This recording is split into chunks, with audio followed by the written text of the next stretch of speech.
নমস্কার বন্ধুগণ। আমি আজকের আবার চলে এলাম আমার গল্পের ঝুলি নিয়ে।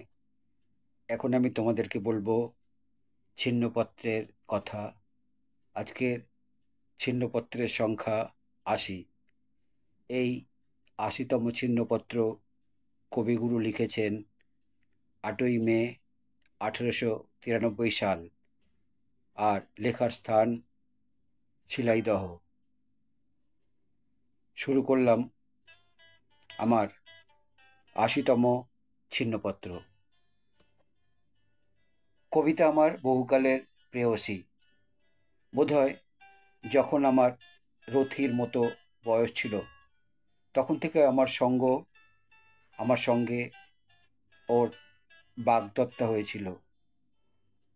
তখন থেকে আমাদের পুকুরের ধারে বটের তলা, বাড়ির ভিতরের বাগান, বাড়ির ভিতরের একতলার অনাবিষ্কৃত ঘরগুলো এবং সমস্ত বাহিরের জগৎ এবং দাসদাসীদের মুখের সমস্ত রূপকথা এবং ছড়াগুলো আমার মনের মধ্যে ভারী একটা মায়া জগৎ তৈরি করেছিল।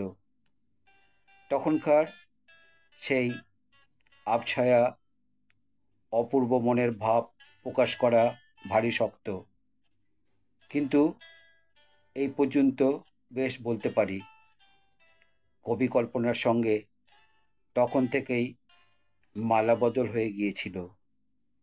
কিন্তু ও মেয়েটি পয়মন্ত নয়, তা স্বীকার করতে হয়। আর যাই হোক, সৌভাগ্য নিয়ে আসে না, সুখ দেন না বলতে পারি, না বলতে পারি নে। কিন্তু স্বস্তির সঙ্গে কোনো সম্পর্ক নেই।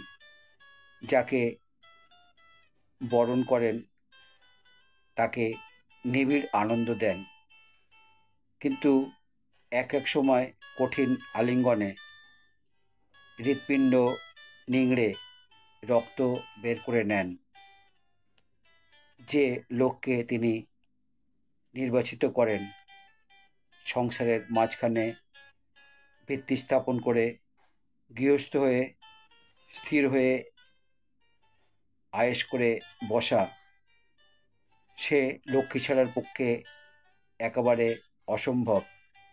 কিন্তু আমার আসল জীবনটি তার কাছেই বন্ধক আছে। সাধনায় লিখি আর জমিদারি দেখি। যেমনই কবিতা লিখতে আরম্ভ করি, অমনি আমার চিরকালের যথার্থ আপনার মধ্যে প্রবেশ করি। আমি বেশ বুঝতে পারি এই আমার স্থান। জীবনে জ্ঞাতসারে এবং অজ্ঞাতসারে অনেক মিথ্যাচারণ করা যায়, কিন্তু কবিতায় কখনো মিথ্যে কথা বলিনি। সেই আমার জীবনের সমস্ত গভীর সত্যের একমাত্র আশ্রয়স্থান। কবি তার প্রিয় কবিতার কথাই বলে চলেছেন এই ৮০তম ছিন্নপত্রে। কেমন লাগলো তোমাদের ৮০তম ছিন্নপত্র? যদি ভালো লাগে তাহলে আমার চ্যানেলে এসে লাইক, শেয়ার, কমেন্ট করবে। আমার চ্যানেলে নতুন বন্ধু হলে চ্যানেলটি সাবস্ক্রাইব করবে এবং নতুন পুরানো সব বন্ধুর কাছেই আমার একান্ত অনুরোধ, আমার চ্যানেলের বেল আইকনটা অন করে রাখবে। তাহলে আমার পাঠানো সমস্ত প্রোগ্রাম খুব সহজেই তোমাদের কাছে পৌঁছে যাবে। আবার নতুন গল্প নিয়ে, নতুন ভিডিও নিয়ে, নতুন ছিন্নপত্র নিয়ে আমি তোমাদের কাছে উপস্থিত থাকব।